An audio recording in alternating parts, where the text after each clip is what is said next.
Oke, selamat berjumpa kembali pemirsa DBTV. Kali ini kita bersama dengan salah satu narasumber saya yang cukup lama berkecimpung di daerah, di lingkungan atau di sekitar isu-isu digital security. Nah, namanya Ellen. Saya tidak tahu nama jelasnya siapa. Kamu siapa? Tapi namanya Ellen, biasa dipanggil Ellen. Kita akan bincang-bincang dengan Ellen soal digital security karena banyak dari kita menggunakan internet, menggunakan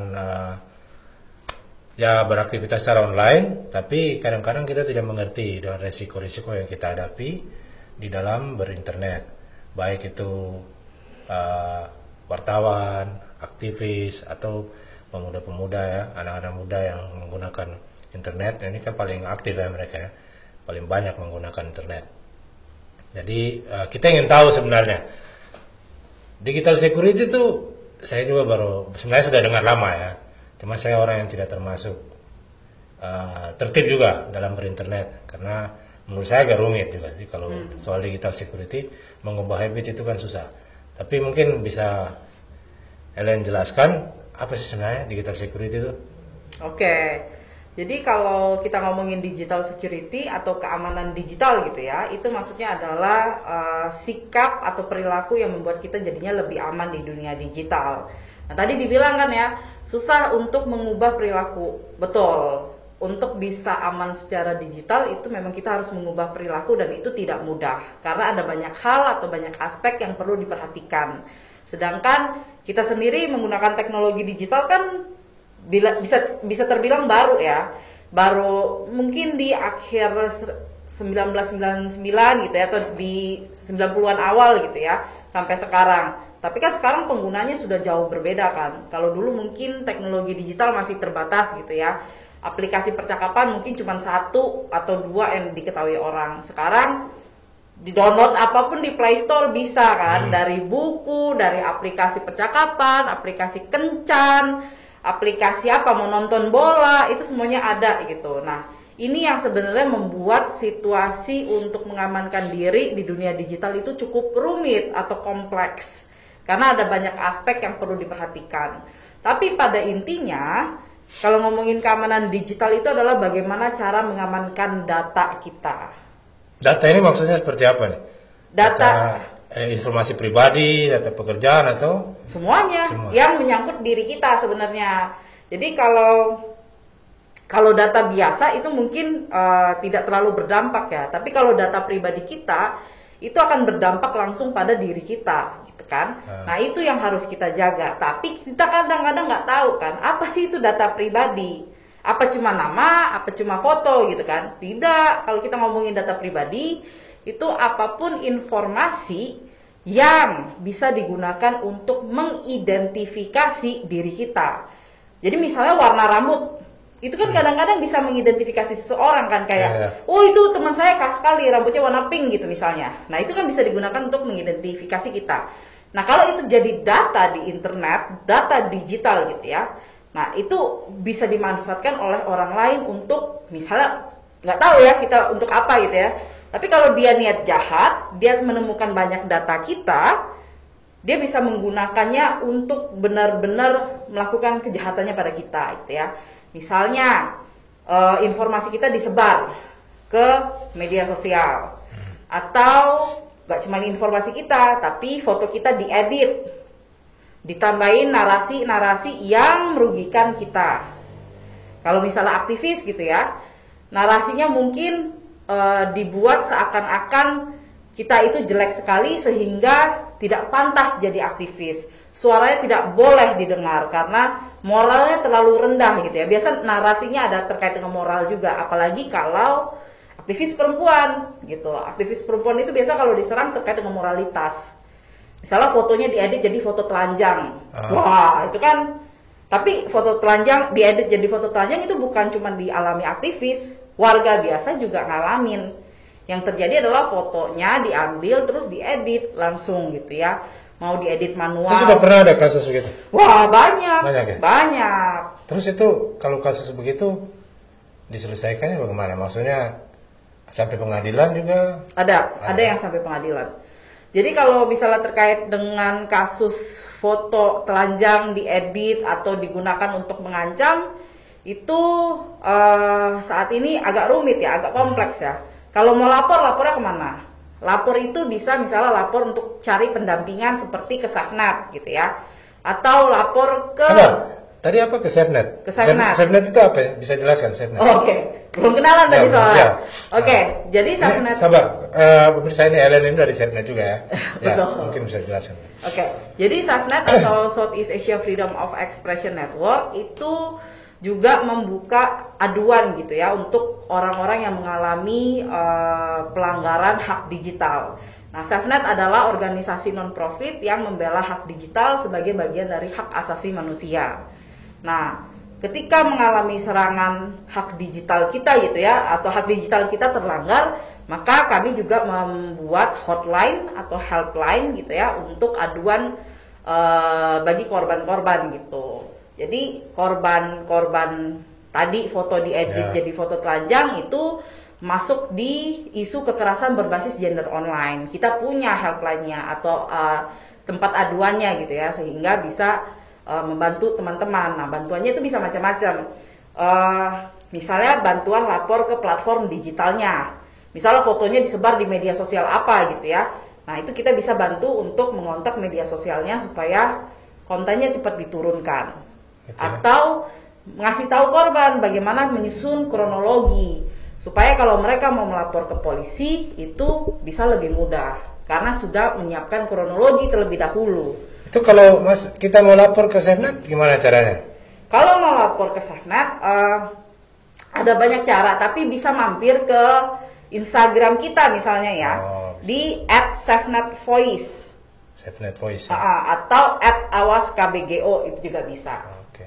Jadi kalau misalnya kita, ini kan kadang-kadang ya saya kenal banyak aktivis, wartawan, masyarakat umum di Papua ini kadang-kadang memang ya termasuk diri saya sendiri ya.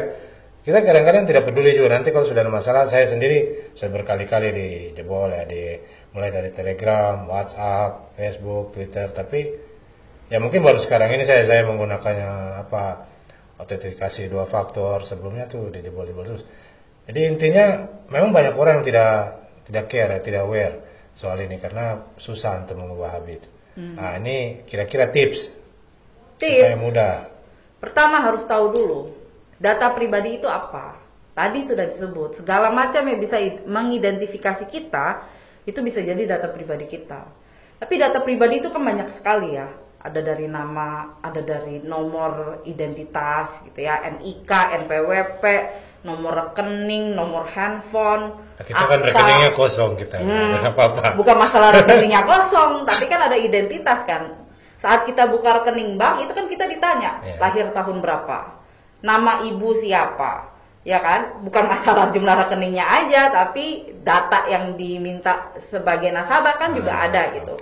Jadi ketika ada pengumpulan data tersebut dan datanya tidak dikelola dengan baik atau datanya bisa bocor kemana-mana, itu dampaknya bisa panjang gitu ya.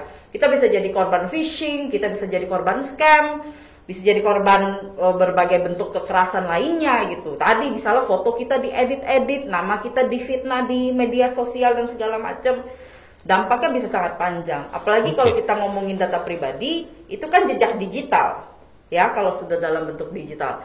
Nah, kita sering dengar kan jejak digital itu abadi. Jadi kalau nggak kita jaga, sudah keburu kesebar dan segala macam, dampaknya ya bisa abadi, bisa panjang gitu. Oke, Pak pemirsa, tadi kita sudah dengar ada beberapa istilah, mungkin yang didengar baru didengar. Karena sebenarnya istilahnya sudah sering berseliweran di internet, seperti phishing, scamming itu. Nanti kita akan lanjut di segmen berikutnya. Sekarang kita break dulu, kita akan lanjut lagi nanti ke segmen kedua ya, tentang resiko-resiko yang dihadapi oleh masyarakat dalam berinternet. Terima kasih.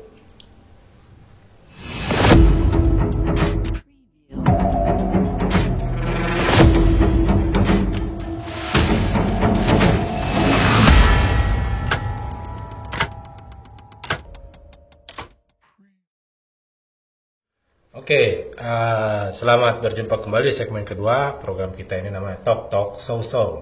Jadi Talk Show. Di segmen ini kita akan coba mengupas tentang resiko-resiko yang dihadapi oleh masyarakat ya, karena masyarakat kadang-kadang ya berinternet saja mungkin biasanya baru mendapatkan pulsa atau apa. Ya intinya kita hanya senang-senang saja berinternet, tapi kita belum tahu, belum paham resiko-resiko yang kita hadapi. Jadi tadi saya dengar ada istilah phishing, kemudian scamming, ada lagi hacking dan segala macam itu. Mungkin bisa dijelaskan ya, dan itu soal risiko-risiko seperti apa yang sebenarnya dihadapi oleh masyarakat kalau mereka online atau menggunakan internet. Silakan. Oke, jadi sebenarnya resikonya banyak ya, tapi terutama tentunya resikonya pasti akan merugikan kita. Baik kerugiannya itu dalam bentuk material gitu ya, ada misalnya uang yang hilang atau diperas orang gitu ya melalui internet, itu juga bisa. Atau yang bentuknya imaterial, misalnya reputasi kita, atau tadi jejak digital kita dimanipulasi oleh orang lain, tidak pernah bikin foto telanjang terus ada orang yang edit jadi foto telanjang, itu sering sekali terjadi gitu ya. Nah inilah yang kita hindari kalau data kita dijaga baik-baik gitu. Nah phishing misalnya, phishing itu adalah cara orang, phishing itu dari ke bahasa Inggris gitu ya, memancing, cuman diganti aja huruf F jadi huruf P gitu. Nah phishing ini adalah cara orang untuk memancing supaya mereka dapat informasi atau data pribadi kita. Nanti data pribadi kita akan digunakan untuk hal-hal lain gitu. Misalnya untuk meretas akun bank kita atau kartu kredit kita. Itu bisa sekali terjadi. Atau scamming gitu ya, penipuan, pemerasan juga biasa terjadi gitu. Jadi scamming ini adalah upaya mengelabui kita supaya kita kemudian mau memberikan uang atau apa ya, karena kita terintimidasi, kita nurutin permintaan dari pelaku gitu.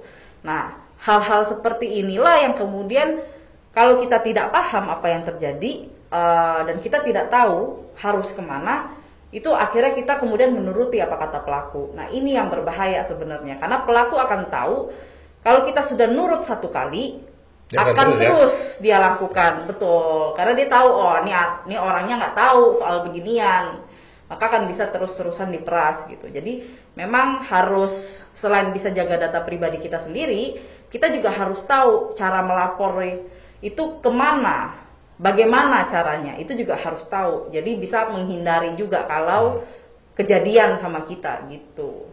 Nah apa orang seperti saya nih ya, artinya karena saya wartawan, saya kebutuhan internet untuk saya tuh ya sudah seperti kebutuhan wajib ya, pokok. Tiap hari saya harus berinternet, browsing, mencari data, mencari informasi, kemudian melakukan telepon juga, kadang-kadang telepon yang berbasis internet juga seperti WhatsApp, Telegram. Nah kira-kira resiko seperti apa yang saya hadapi? Ya banyak, apalagi wartawan kan. Ya. Kalau misalnya lagi di isu-isu sensitif gitu, misalnya lagi meliput investigasi gitu ya, ya bisa jadi mereka akan cari tahu ini orang sebenarnya mau ngapain, siapa gitu ya. Mungkin orang yang tidak suka sama kita atau orang yang kemudian merasa oh dia mau investigasi saya nggak suka, bisa dia menggunakan cara-cara mencari data pribadi gitu ya, kemudian diserang. Iya kalau cuma diserang nakut-nakutin, kalau kemudian sampai jadi serangan fisik kan akan lebih mengerikan gitu ya. Atau kemudian dari data pribadi itu yang diancam bukan bapak, keluarga bapak, karena ketahuan dari informasi data pribadinya. Oh dia ini rumahnya di sini, di rumah ini ada istri ada anak, ya sudah saya bikin takut saja istri anaknya. Berarti itu ada kaitannya dengan doxing ya? Ada kaitannya dengan doxing. Doxing itu kan penyebaran data pribadi yang sensitif kan. Nah data pribadi yang sensitif itu kan bisa macam-macam. Bisa alamat rumah kita, bisa nomor KTP kita, bisa siapa saja keluarga kita, bisa macam-macam. Jadi informasi yang sensitif yang sengaja disebarkan ke internet untuk buat orang lain tahu, sehingga orang lain kalau mau jahat sama kita, mereka bisa langsung lakukan kejahatan itu pada kita gitu. Oke, jadi tip supaya kita, ini soal medsos ya, media sosial ini kan orang biasanya paling senang sekali bermedsos ya. Orang biasa segala foto ditaruh. Saya sendiri dulu waktu pertama ya seperti begitu saya. Segala foto saya kemana-mana saya upload. Tapi kemudian saya mulai sadar, jadi saya tidak sering upload kecuali memang ada kebutuhan untuk mengupload. Dan foto keluarga saya juga saya tidak pernah upload kecuali memang dengan keluarga sendiri. Nah, jadi menurut Ellen itu kira-kira harusnya masyarakat itu berhati-hati seperti apa kalau misalnya dalam itu, terutama bermedia sosial. Pertama, hati-hatinya itu adalah harus tahu bahwa data kita itu karena media sosial itu bisa saling terhubung. Orang mungkin tidak kenal kita, tapi dia tahu akun Twitter kita misalnya. Terus di Twitter kita, di bio kita tambahin akun Instagram kita. Jadi dia bisa cek Twitter kita ngapain, Instagram kita ngapain gitu kan. Apalagi akun kita tidak di privat. Jadi terpampang jelas kita mau ngomong apa, kita upload apa, semua orang bisa lihat. Bukan cuma followers kita yang lihat. Orang lain yang tidak follow kita pun bisa lihat kan. Kalau di setting publik ya. Betul. Nah, kalau kita tidak hati-hati dengan apa yang kita posting, mungkin kita pikir sepele ya. Kita nggak pernah kok posting tanggal ulang tahun kita. Enggak, tapi kita posting pas kita tiup kue ulang tahun. Sama aja toh. Ya. Kita posting di hari yang sama pas kita ulang tahun, kita lagi tiup kue ulang tahun. Lilinnya lilin angka, jadi ketahuan umurnya berapa. Ketahuan tanggalnya berapa. Jadi orang tinggal tebak, oh dia ulang tahunnya tanggal sekian-sekian, lahir tahun sekian. Itu juga sudah informasi pribadi yang kita serahkan secara tidak langsung. Kita memang tidak tulis kita ulang tahun tanggal berapa, tapi kan orang bisa baca. Ya kan? Harus hati-hati dengan informasi yang sepele. Justru hal-hal kecil yang kita lakukan itu kalau dikumpulin, orang jadi tahu banyak kan tentang kita. Itu ada tidak contohnya? Contohnya, saya pernah di satu pelatihan keamanan digital gitu ya. Saya dikasih nama peserta. Jadi saya pilih salah satu, acak. Saya pilih salah satu, pesertanya itu kemudian saya cek media sosialnya. Saya cuma cari namanya di Google, ketemu media sosialnya. Di Instagram ternyata dia upload nomor handphonenya. Dia upload nama anaknya. Dia upload anaknya sekolah di mana. Dia upload setoran tunai anaknya. Saya tahu rekening bank anaknya. Saya tahu jumlah setoran tunai yang dia taruh ke rekening anaknya. Saya tahu anak yang nomor 2 itu namanya siapa. Ya? Nah, banyak kan. Kita kadang-kadang terlalu senang berbagi, tapi kita nggak tahu siapa aja yang bisa lihat kan. Nah, itu yang kadang-kadang bikin bahaya. Kita berbagi. Padahal niatnya cuma untuk keluarga kita sendiri. Tapi akun kita publik. Semua orang bisa lihat. Kalau ada yang niat cari, ya dia bisa ketemu dengan mudah kan. Kalau kita banyak berbagi. Oke, baik pemirsa, kita sudah selesai di sesi kedua, segmen kedua. Kita akan lanjut lagi di segmen berikutnya. Berikutnya kita akan bicara soal privasi ya. Privasi bagi para pengguna internet, terutama media sosial. Kita lanjut lagi setelah break ini ya. Terima kasih.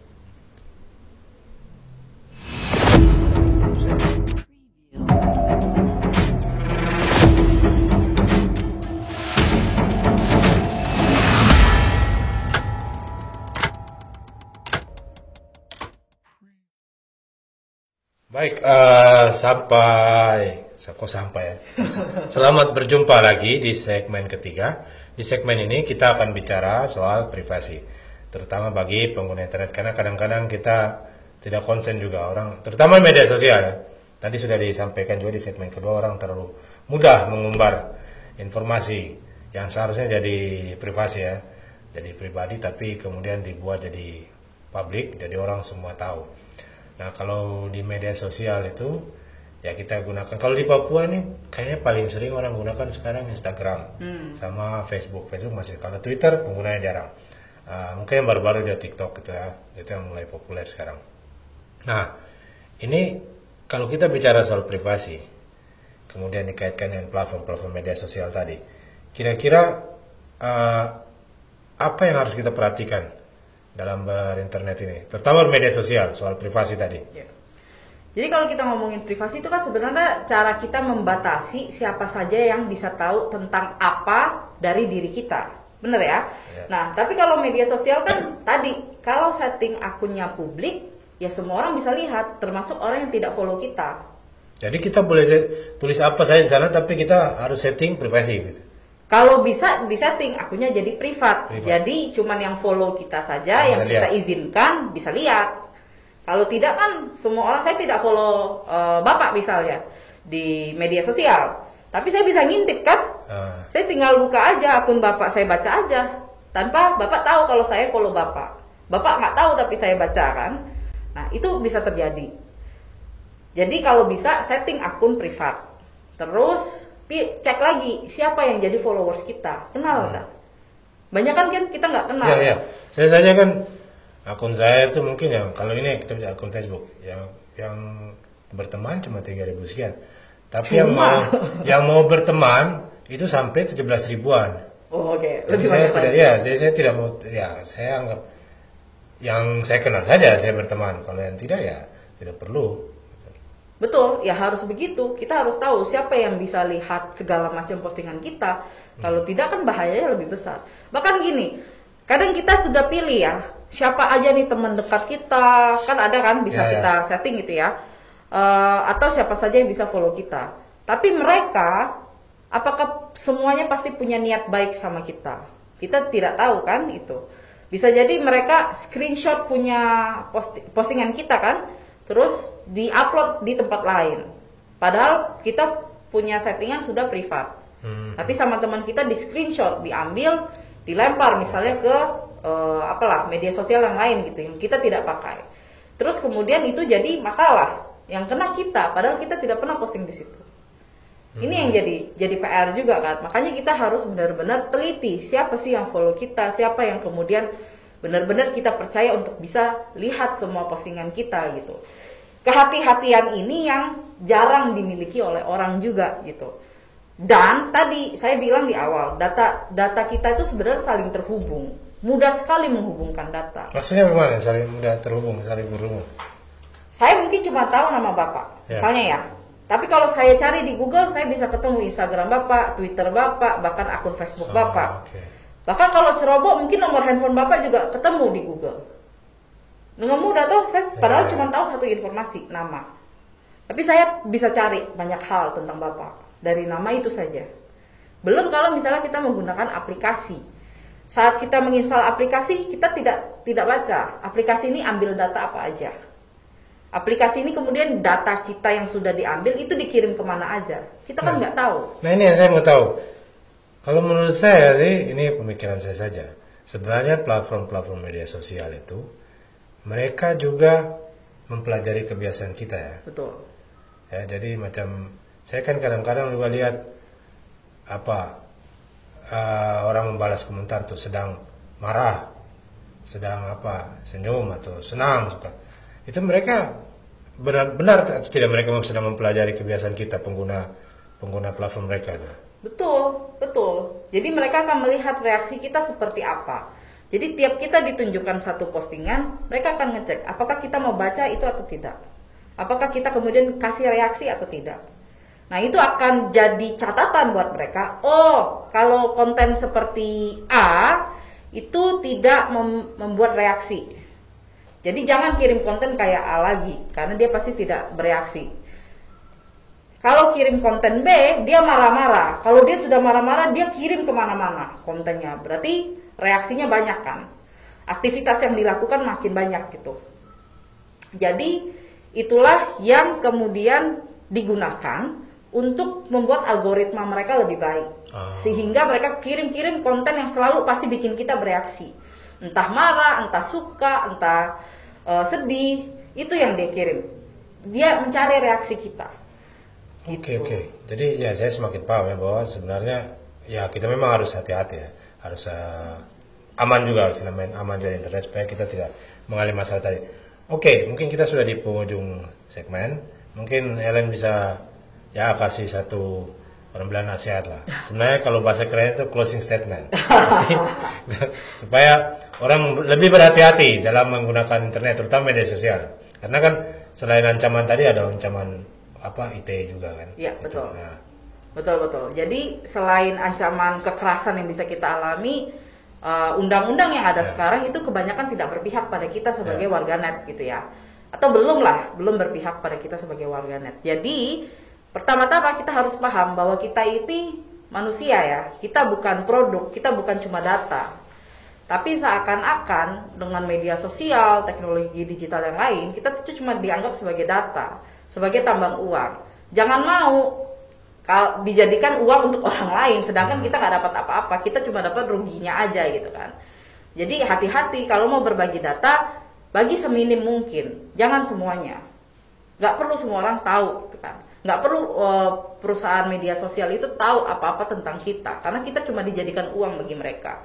Jadi itu, gunakan seperlunya, ingat jejak digital itu abadi. Apapun yang kita lakukan, dampaknya bisa panjang. Sekarang mungkin tidak terjadi apa-apa, 10 tahun kemudian mungkin gara-gara itu kita kena undang-undang ITE misalnya. Atau kita kena serangan digital dalam bentuk lain. Jadi, pakai kalau mau posting data, posting seminim mungkin. Terus, ingat jejak digital itu abadi. Sudah, itu mungkin bisa bantu kita untuk bersikap lebih aman. Oke, baik. Terima kasih, Helen. Kita sudah sampai di penghujung diskusi ringan tentang bagaimana kita berselancar di internet, terutama media sosial. Terima kasih sudah berbagi pengetahuan dan pengalaman untuk kita-kita, termasuk semua yang biasa menyaksikan Talkshow Jubi TV. Mungkin lain kali kita bisa berdiskusi lagi tentang tema-tema ya terutama pengguna internet. Sebenarnya internet di Papua ini kan tidak terlalu inilah, karena kadang-kadang kan mati, jadi bahkan lebih sering matinya dibanding lampu internet. Tapi kita perlu, karena mungkin beberapa waktu ke depan internet akan baik. Sekali lagi terima kasih, Helen. Kita bisa berjumpa lagi untuk diskusi lebih lanjut lagi. Ya, terima kasih. Terima kasih Bapak.